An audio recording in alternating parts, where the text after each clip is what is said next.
19 জুলাই জাতীয় সমাবেশ সফল করার আহ্বান জামায়াতের। এদিকে আনুপাতিক ভোট আরও বেশি স্বৈরতন্ত্রের দিকে ঠেলে দেবে বলছেন রিজভী। জানাবো তত্ত্বাবধায়ক সরকার পুনঃপ্রতিষ্ঠার বিষয়ে সব দল একমত বলছেন অধ্যাপক আলী রিয়াজ। থানায় হামলা চালিয়ে 2 আসামি ছিনতাই ভাঙচুর, পুলিশ সহ আহত 20। এবং সর্বশেষ জানাবো দেশ নিয়ে আসিফের চেয়ে দ্বিতীয় কেউ বেশি ভাবে না বলছেন হান্নান মাসুদ। শুনছিলেন সংবাদ শিরোনাম, এবারে বিস্তারিত।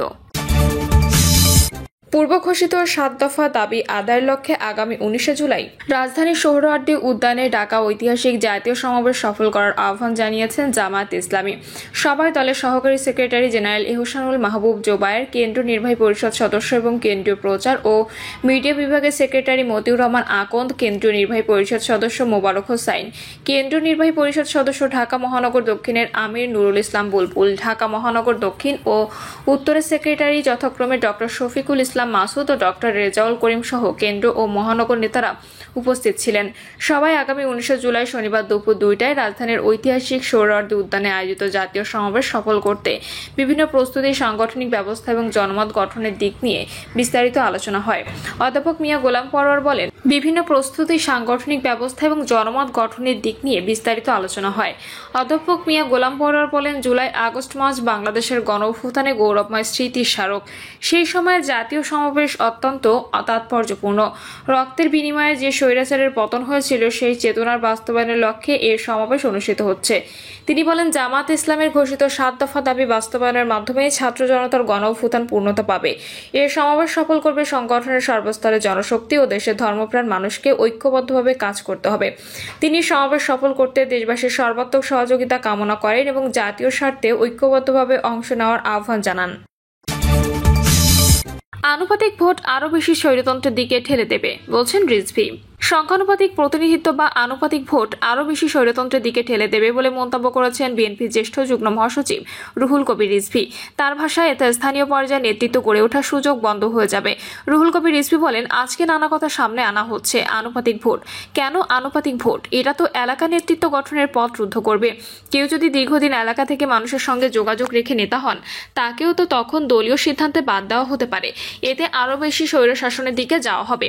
বিএনপি চিরায়ত গণতন্ত্রের যে ভোট, সেই পদ্ধতি রয়েছে উল্লেখ করে রিজভী বলেন, যারা বৈধ ভোটার তারা ভোট দিয়ে প্রতিনিধি নির্বাচিত করবেন। যে দলের প্রার্থীরা সর্বোচ্চ ভোট পাবে তারাই সরকার গঠন করবে।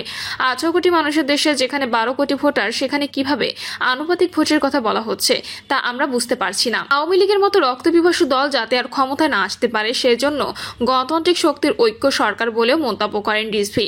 তিনি বলেন, গণতন্ত্র মানে হচ্ছে এক অপরের বিরুদ্ধে মুক্তভাবে সমালোচনা করা, ভিন্ন মত প্রকাশ করা। বিভিন্ন রাজনৈতিক দল নিজ নিজ কর্মসূচি নিয়ে কাজ করবে, কিন্তু দেশের বৃহত্তর স্বার্থে আমাদের একে অপরকে সহযোগিতা করতে হবে, এটাই হওয়া উচিত। বিএনপি নেতাকর্মীদের সতর্ক থাকার আহ্বান জানিয়ে রিজভী বলেন, গণতন্ত্রের পক্ষে শক্তি হিসেবে আমাদের এমন আচরণ করতে হবে যাতে কোনো সাধারণ মানুষ ক্ষতিগ্রস্ত না হয়।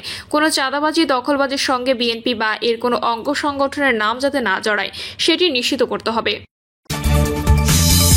তত্ত্বাবধায়ক সরকার পুনঃপ্রতিষ্ঠার বিষয়ে সব দল একমত বলছেন অধ্যাপক আলী রিয়াজ। বাংলাদেশের সব রাজনৈতিক দল তত্ত্বাবধায়ক সরকার পুনঃপ্রতিষ্ঠার ব্যাপারে অভিন্ন মত পোষণ করে এবং এ ব্যাপারে সুনির্দিষ্ট ঐকমত্য আছে বলে জানিয়েছেন জাতীয় ঐকমত্য কমিশনের সহসভাপতি অধ্যাপক আলী রিয়াজ। আজকের বৈঠকে তত্ত্বাবধায়ক সরকারের গঠন কাঠামো এবং এই সরকার কতদিন থাকবে সেসব বিষয়ে আলোচনা হয়েছে বলে জানান অধ্যাপক আলী রিয়াজ। তিনি বলেন, আলোচনায় বিভিন্ন রকম মতামত এসেছে। এ বিষয়ে 2টি সুপারিশ ছিল। তো সংবিধান সংস্কার কমিশন থেকে ছিল 90 দিনের, আর নির্বাচন কমিশন সংস্কার বিষয়ক কমিশন সুপারিশ করেছিল 120 দিনের। সুপারিশকৃত তত্ত্বাবধায়ক সরকারের এই 2 সময় এবং এই সরকারের পরিধি নিয়ে আলোচনা হয়েছে বলে জানান অধ্যাপক আলী রিয়াজ। তিনি বলেন, কোন প্রক্রিয়ার মধ্য দিয়ে প্রধান উপদেষ্টা নিয়োগ হবে তা নিয়েও আলোচনা হয়েছে।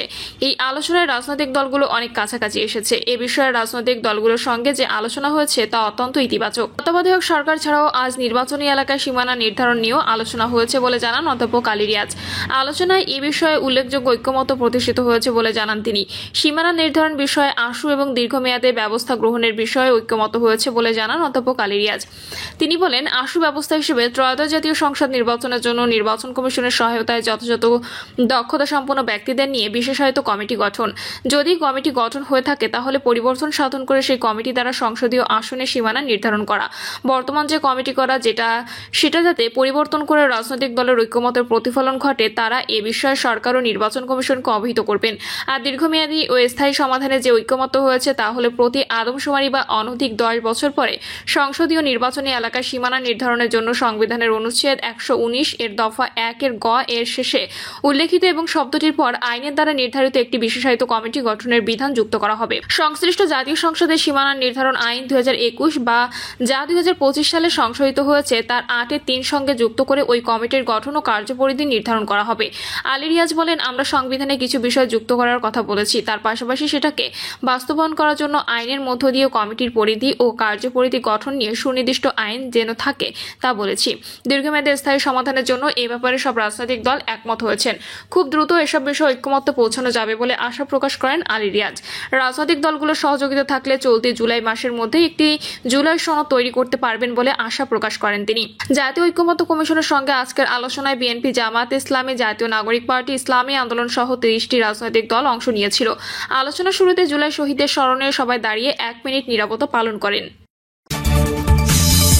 থানায় হামলা চালিয়ে 2 আসামি ছিনতাই ভাঙচুর, পুলিশ সহ আহত 20। লালমনিরহাটের পাটগ্রাম থানায় হামলা চালিয়ে ভ্রাম্যমাণ আদালতের সাজা পাওয়া 2 আসামিকে ছিনতাইয়ের ঘটনা ঘটেছে। এ সময় পুলিশের সঙ্গে স্থানীয়দের সংঘর্ষে অন্তত 20 জন আহত হয়েছেন। রাত 10:30টার দিকে এ ঘটনা ঘটে। আহতদের রংপুর মেডিকেল কলেজ হাসপাতাল সহ স্থানীয় বিভিন্ন হাসপাতালে পাঠানো হয়েছে।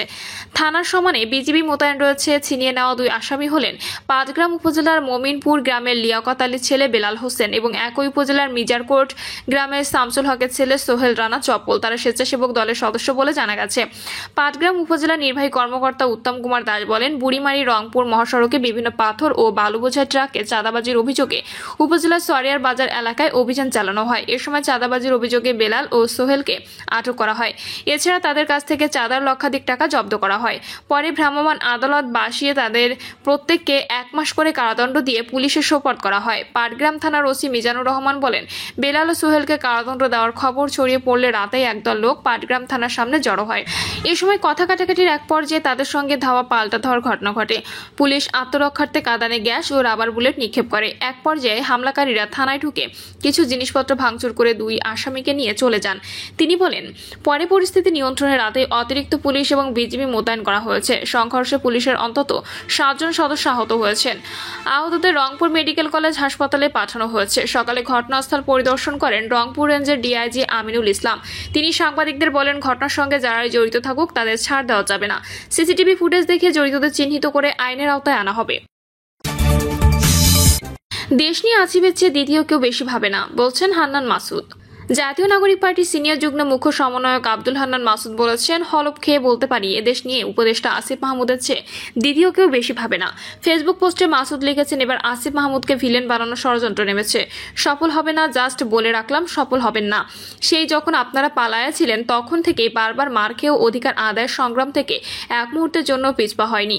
ফ্যাসিবাদের বিরুদ্ধে লড়াই থেকেও পিছপা হয়নি। তিনি লেখেন, এখন শুধু আপনারা এ সকল ভণ্ডামি দেখছি আর ভাবছি আর কত নিচে নামবেন।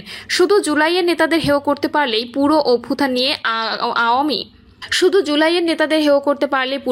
নিয়ে আওয়ামী দাদাদের বয়ান প্রতিষ্ঠা করা সহজ হয়। নাচাচ্ছে আপনারা নাচছেন, লীগও পোস্টাচ্ছে, দাদারাও পোস্টাচ্ছে, আবার দীর্ঘদিনের নির্যাতিতারাও পোস্টাচ্ছে। এনসিপি নেতা লিখেছেন, মনে হচ্ছে আসিফ মাহমুদ সজীব ভুইয়ার সবচেয়ে বাজে মন্ত্রণালয় চালায় আর প্রচুর ক্ষমতা খাটায়। অথচ হলফ খেয়ে বলতে পারি এদেশ নিয়ে উপদেষ্টা আসিফ মাহমুদের চেয়ে দ্বিতীয় কেউ বেশি ভাবে না। তিনি আরও লিখেছেন, আজ সরকার থেকে নামলে কাল ঠিকই বুঝতে পারবেন কতটা গুজবে আপনারা নিজেদের সামিল করছেন। ধন্যবাদ। প্রিয় দর্শক, এই ছিল এখনকার সর্বশেষ সংবাদ। আপডেট সব সংবাদ পেতে চ্যানেলটি সাবস্ক্রাইব করে বেল আইকনটি ক্লিক করে রাখুন।